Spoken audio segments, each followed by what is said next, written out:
Topic पढ़ने जा रहे हैं डिजिटल ऑडिट। तो डिजिटल ऑडिट काफ़ी बच्चे मुझे बताते हैं कि भाई जब हम ऑडिट करने जा रहे हैं डिजिटली, घर बैठे बैठे ऑडिट कर रहे हैं। देखो घर बैठे बैठे ऑडिट करना होता है ऑडिट डिजिटली, कि आप घर से ऑडिट कर रहे हो। डिजिटल ऑडिट का मतलब होता है कि देखो सामने वाली जो आपकी कंपनी है, क्लाइंट कंपनी है, वो आईटी सिस्टम का यूज़ कर रही है अपनी कंपनी के अंदर, तो उसमें एक एश्योरेंस ले लेना कि वो इफेक्टिवली काम कर रहे हैं कि नहीं कर रहे। जैसे मान लो मेरे सामने कंपनी है, वो मैनुअली काम ना करके अब सारी चीज़ें अपनी टैली पे करती है, तो उनके क्या टैली पे सारा काम सही से हो रहा है कि नहीं हो रहा है, वो मेरे को चेक करना है। अब इसका एडवांटेज क्या है, मैं डिजिटल ऑडिट करने जा रहा हूँ तो इससे मेरी इफेक्टिवनेस और एफिशिएंसी बढ़ेगी, टाइम और कॉस्ट सेव होगा, क्योंकि सारा चीज़ें ऑटोमेटेड हो चुकी है। मेरे को मैनुअली चीज़ें नहीं करनी पड़ रही है, मुझे वाउचिंग वेरिफिकेशन भी नहीं करना पड़ रहा है। मैंने देखा अपना सब कुछ स्कैनिंग लगा के एआई यूज़ कर लिया फॉर एग्जांपल। अभी आईसीआई इस पे भी काम कर रहे हैं, तो बेटर ऑडिट क्वालिटी आपको मिलेगी, ठीक है, आपकी क्वालिटी इंप्रूव होगी।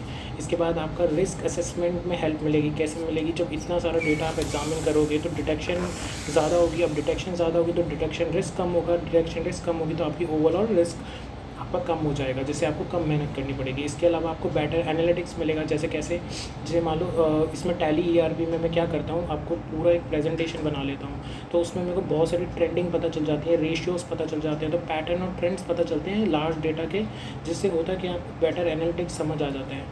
कॉस्ट लोअर हो जाती है, आपका टाइम और कॉस्ट मैंने बताया कि बचती है, आपका जल्दी काम हो जाता है ऑटोमेशन की वजह से, तो इससे आपकी कॉस्ट लोअर हो जाती है। अच्छा, चैलेंजेस क्या आते हैं, मेरे को देखना पड़ेगा कि भैया जो मेरा आर्टिकल्स हैं वो चेंज होने के लिए तैयार तो हैं, मतलब क्या उनको पूरा मैं ट्रेनिंग दे रहा हूँ, ठीक है, ऐसा तो नहीं उनको कोई डिफ़िकल्टी आ रही है, तो प्रॉपर ट्रेनिंग तो उनको मिल रही है ना, वो काम तो कर पा रहे हैं ना। उनको देखो वो कोई भी आर्टिकल आता है उसको टैली भी नहीं चलाना आता है, तो आपको सिखाना पड़ता है, ठीक है। इसके बाद राइट टूल आप यूज़ कर रहे हो कि नहीं, जैसे सैप है, ओरेकल है, तो कौन सा टूल आप यूज़ कर रहे हो ऑडिट के लिए। इसके बाद इंश्योर प्रोसेस वर्क, ऑटोमेशन से पहले आपको अपना पूरा प्रोसेस देखना पड़ेगा कि जिस तरह आपने अपना पूरा प्रोसेस बना रखा है क्या वो इफेक्टिवली काम कर रहा है नहीं कर रहा है, ठीक है। टेक्नोलॉजिकल बेनिफिट देखना पड़ेगा कि सामने वाली कंपनी जो आईटी सिस्टम को यूज़ कर रही है, क्या उसका टेक्नोलॉजी बेनिफिट उसको क्या मिल रहा है उस कंपनी को।